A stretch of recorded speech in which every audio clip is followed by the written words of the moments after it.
तो हेलो बच्चों, study centre 95 में आपका स्वागत है। बच्चों आज हम लोग जैकपॉट 12th क्लास इकोनॉमिक्स का जो आज आप लोग का एग्जाम हुआ उसका आंसर की देखने वाला है। ठीक है, वीडियो में लास्ट तक बने रहिएगा और हमारे चैनल में नए हैं तो चैनल को सब्सक्राइब जरूर कीजिएगा। ठीक है, तो चलिए देखते हैं आंसर की। ठीक है, तो चलिए कि आपने कितना नंबर कितना अंक सही किया है, कौन से क्वेश्चंस को गलत किया है, किस क्वेश्चंस को सही किया है। ठीक है, तो चलिए देखते हैं।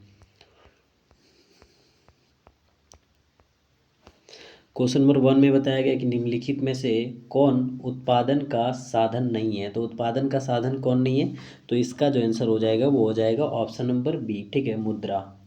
ठीक है, मुद्रा। तो नेक्स्ट क्वेश्चन चलते हैं। क्वेश्चन नंबर 2 में बताया गया कि निम्न में से किस इकाई के उपयोगिता को मापा जा सकता है। तो किसको मापा जा सकता है, तो इसका आंसर हो जाएगा लीटर को। ठीक है, लीटर को। तो नेक्स्ट क्वेश्चन चलते हैं। क्वेश्चन नंबर 3 में बताया गया कि निम्न में से पूरक वस्तुओं के उदाहरण हैं। तो पूरक वस्तुओं के उदाहरण क्या है, तो ऑप्शन नंबर बी इसका आंसर हो जाएगा कलम और अस्थाई सहाई। ठीक है, कलम और सहाई। तो नेक्स्ट क्वेश्चन चलते हैं। क्वेश्चन नंबर 4 में बताया गया कि पूर्ण प्रतियोगी बाजार में फार्मों की संख्या कितनी होती है। तो देखिए बहुत ही अधिक होती है। ठीक है, अत्यधिक होती है। ऑप्शन नंबर डी इसका आंसर हो जाएगा। तो नेक्स्ट क्वेश्चन चलते हैं। क्वेश्चन नंबर 5 में बताया गया कि एक फर्म के द्वारा वस्तु की कीमत में 10% वृद्धि करने पर उसकी पूर्ति की मात्रा 15% बढ़ जाती है तो वस्तु की पूर्ति होगी। तो वस्तु की पूर्ति क्या होगी, तो इसका आंसर हो जाएगा शून्य लोचदार। ठीक है, ऑप्शन नंबर सी इसका आंसर हो जाएगा। तो नेक्स्ट क्वेश्चन चलते हैं। क्वेश्चन नंबर 6 में बताया गया है कि किसी वस्तु की मांग में वृद्धि होने से संतुलन कीमत पर क्या प्रभाव पड़ता है। ठीक है, अगर किसी वस्तु की मांग में वृद्धि होने पर संतुलन प्रभाव क्या पड़ता है, तो इसका आंसर जो हो जाएगा वो हो जाएगा ऑप्शन नंबर ये। ठीक है, संतुलन कीमत में वृद्धि होती है। ठीक है, तो नेक्स्ट क्वेश्चन चलते हैं। ठीक है, तो नेक्स्ट क्वेश्चन देखते हैं। क्वेश्चन नंबर 7 में पूछा है कि बाजार में मांग अधिक की स्थिति कब उत्पन्न होती है। जब कब उत्पन्न होती है, तो जब डी बराबर एस। ठीक है, तो इसका आंसर ऑप्शन नंबर ये होगा। तो चलिए नेक्स्ट देखते हैं। क्वेश्चन नंबर 8 में बोला है कि किसी वस्तु की सीमांत उपयोगिता शून्य होने पर कुल उपयोगिता होती है। तो कुल उपयोगिता कितनी होती है, तो इसका जो आंसर हो जाएगा वो हो जाएगा ऑप्शन नंबर ये शून्य। ठीक है, शून्य। तो सॉरी, इसका जो आंसर हो जाएगा वो हो जाएगा ऑप्शन नंबर सी। ठीक है, ऋणात्मक। ठीक है, ऋणात्मक। तो नेक्स्ट क्वेश्चन चलते हैं। क्वेश्चन नंबर 9 में बोला है कि सामान्यतः एक सरल रेखा के मांग वक्र की ढाल ऋणात्मक होने पर एक कारण है। तो क्या कारण है, तो इसका आंसर हो जाएगा शून्य प्रभाव, आय प्रभाव तथा प्रतिस्थापन प्रभाव। ठीक है, ऑप्शन नंबर सी इसका आंसर होगा। तो नेक्स्ट क्वेश्चन चलते हैं।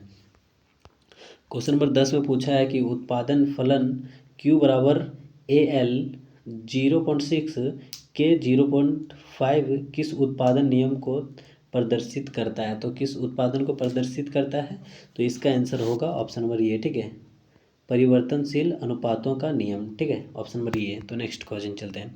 क्वेश्चन नंबर 11 में बोला है कि निम्नलिखित में रेखा चित्र से पूर्ति की लोच के किस मान की माप होती है। तो किस मान की माप होती है, तो इसका जो आंसर हो जाएगा वो हो जाएगा 1। ठीक है, ऑप्शन नंबर डी इसका आंसर हो जाएगा। ठीक है, 1। तो नेक्स्ट क्वेश्चन चलते हैं। क्वेश्चन नंबर 12 में बोला है कि बाजार में पूर्ति अधिक की स्थिति में बाजार कीमत में होने की प्रवृत्ति होती है। तो क्या होने की प्रवृत्ति होती है, तो इसका आंसर हो जाएगा वृद्धि। ठीक है, वृद्धि, ऑप्शन नंबर ये। तो नेक्स्ट क्वेश्चन चलते हैं। क्वेश्चन नंबर 13 में पूछा है कि वस्तुओं का ब्रांडिंग किस प्रकार की बाजार संरचना की एक विशेषता है। तो किस प्रकार की बाजार की एक विशेषता है, तो इसका जो आंसर हो जाएगा वो हो जाएगा ऑप्शन नंबर ये। ठीक है, ऑप्शन नंबर ये इसका आंसर हो जाएगा। ठीक है, पूर्ण प्रतियोगिता। ठीक है, पूर्ण प्रतियोगिता। तो नेक्स्ट क्वेश्चन चलते हैं।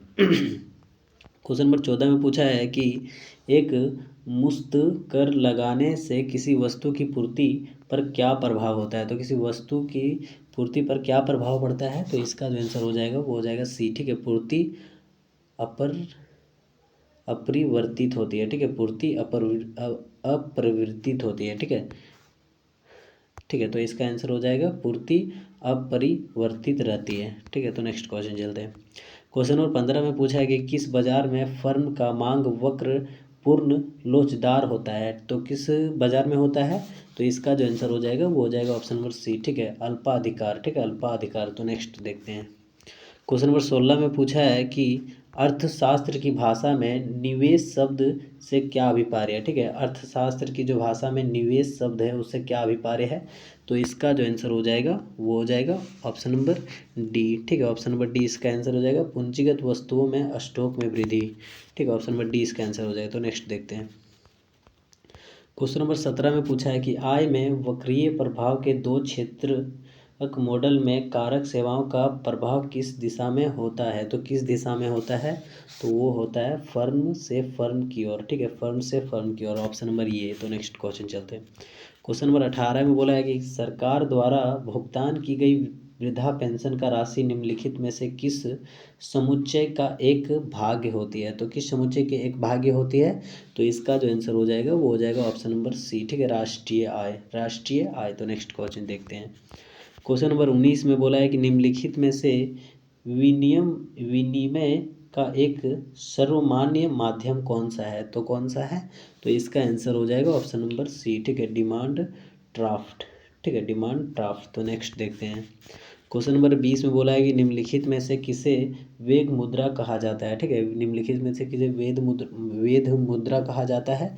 तो इस कहा जाता है करेंसी नोट को। ठीक है, वेद मुद्रा किसे कहा जाता है, करेंसी नोट को। तो नेक्स्ट देखते हैं, क्वेश्चन नंबर 21 में बोला है कि अर्थव्यवस्था में मुद्रा की पूर्ति को बढ़ाने के लिए एक केंद्रीय बैंक के द्वारा अपनाए गए निम्न उपाय में निम्न कूटों का प्रयोग करते हुए सही विकल्प का चयन कीजिए। तो सही विकल्प को चुनने बोला है, तो इसका जो आंसर हो जाएगा वो हो जाएगा,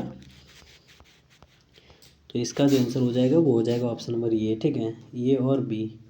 ठीक है, इसका आंसर हो जाएगा ए और बी। तो ए और बी में क्या है, तो बैंक दर में कमी और बी में है प्रतिभूतियों की बिक्री। ठीक है, तो ए और बी इसका आंसर हो जाएगा। तो नेक्स्ट क्वेश्चन चलते हैं, क्वेश्चन नंबर 22 में बोला है कि निम्नलिखित में से किस कर को कागजी कर कहा जाता है। तो निम्नलिखित में से किस कर को जो है वो कागजी कर कहा जाता है। तो वो संपत्ति कर को कागजी कर कहा जाता है। ठीक है, तो नेक्स्ट क्वेश्चन चलते हैं, क्वेश्चन नंबर 23 में पूछा है कि यदि आय में परिवर्तन से उपभोक्ता का उपयोग व्यय परिवर्तित करता है तो इस स्थिति में एमपीसी का मान क्या होगा। तो एमपीसी का मान क्या होगा, तो इसका जो आंसर हो जाएगा, तो इसका जो आंसर हो जाएगा वो हो जाएगा ऑप्शन नंबर बी। ठीक है, ऑप्शन नंबर बी इसका आंसर हो जाएगा। ठीक है, ये एक। तो नेक्स्ट क्वेश्चन चलते हैं, क्वेश्चन नंबर 24 में पूछा है कि निम्न में से समग्र मांग एक घटक नहीं है। निम्न में से समग्र मांग एक घटक नहीं है, तो क्या घटक नहीं है, तो इसका जो आंसर हो जाएगा वो हो जाएगा ऑप्शन नंबर बी। ठीक है, ऑप्शन नंबर बी निवेश व्यय। ठीक है, निवेश व्यय। तो नेक्स्ट देखते हैं, क्वेश्चन नंबर 25 में पूछा है कि निम्न में कौन सत्य है। ठीक है, निम्न में कौन सत्य है, तो इसका जो आंसर हो जाएगा वो हो जाएगा ऑप्शन नंबर डी। ठीक है, ऑप्शन नंबर डी सत्य है। तो नेक्स्ट क्वेश्चन चलते हैं, क्वेश्चन नंबर 26 में पूछा है कि विदेशी विनिमय दर क्या है। ठीक है, विदेशी विनिमय दर क्या है, तो इसका जो आंसर हो जाएगा वो हो जाएगा ऑप्शन नंबर बी। ठीक है, वस्तु की मुद्रा में कीमत। ठीक है, वस्तु की मुद्रा में कीमत। तो नेक्स्ट क्वेश्चन चलते हैं, क्वेश्चन नंबर 27 में पूछा है कि वस्तुओं एवं सेवाओं के अंतर्राष्ट्रीय लेन देन संतुलन को क्या कहा जाता है। तो क्या कहा जाता है, तो इसका आंसर हो जाएगा ऑप्शन नंबर डी भुगतान संतुलन। ठीक है, भुगतान संतुलन। तो नेक्स्ट क्वेश्चन देखते हैं, क्वेश्चन नंबर 28 में बोला है कि राजस्व व्यय एवं राजस्व प्राप्तियों के अंतर को क्या कहा जाता है। तो क्या कहा जाता है, तो उसे कहा जाता है प्राथमिक घाटा। ठीक है, प्राथमिक घाटा। तो नेक्स्ट क्वेश्चन चलते हैं, क्वेश्चन नंबर 29 में पूछा है कि अप्रत्यक्ष कर में कौन सा शामिल है। ठीक है, अप्रत्यक्ष कर में कौन शामिल है, कौन सा शामिल है, तो इसका आंसर हो जाएगा ऑप्शन नंबर ए। ठीक है, आयकर। ठीक है, आयकर। तो नेक्स्ट क्वेश्चन चलते हैं, क्वेश्चन नंबर 30 में बोला है कि बजट की अवधि क्या होती है। तो बजट की जो अवधि होती है वो क्या होती है, तो वो होती है 3 वर्ष। ठीक है, बजट की अवधि क्या होती है, तो 3 वर्ष। ठीक है, तो यहाँ से टोटल 30 क्वेश्चन मैंने ऑब्जेक्टिव का बता दिया है। ठीक है, तो चलिए आज के लिए इतना ही रखते हैं, फिर मिलते हैं किसी नेक्स्ट वीडियो में। हमारे चैनल में आप नए हैं तो चैनल को सब्सक्राइब जरूर कीजिएगा।